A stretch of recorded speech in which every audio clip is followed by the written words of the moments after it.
তুরস্কের বিভিন্ন মসজিদে বড় বড় ফেস্টুন দিয়ে লেখা থাকে তারাবির নামাজে, জামাতের নামাজে মুরব্বীরা যখন সামনে নামাজ পড়বে, পিছন থেকে যদি ছোট বাচ্চাদের চিল্লা চিল্লি আর কিচির মিচির শব্দ শুনতে না পাওয়া যায়, তাহলে ভবিষ্যৎ প্রজন্ম নিয়ে আপনারা চিন্তিত থাকুন।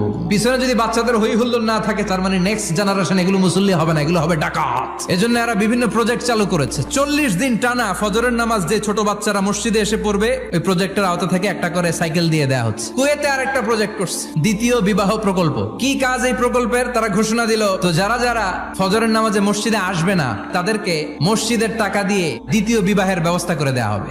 এই ঘোষণা দেওয়ার পর থেকে ওই এলাকার কোনো মহিলার তাহাজ্জুদ মিস হয় না। ফজর তো অনেক দূরে, তাহাজ্জুদের সময় থেকে হাজবেন্ডের ডাকা শুরু করে, মসজিদে যাও। অনেক দেশে তারাবি পড়েছি রামাদানে, ছোট বাচ্চারা পিছনে অনেক কিচির মিচির করে, হঠাৎ অ্যানাউন্সমেন্ট দেয়, বাবা মারা ছেলে মেয়েদেরকে শান্ত করেন। কিছুক্ষণ শান্ত, 2 রাকাত পর আবার চিল্লাচিল্লি। এজন্য ছোট বাচ্চাদেরকে মসজিদ থেকে তাড়িয়ে দেওয়া যাবে, এদেরকেও নিয়ে যান।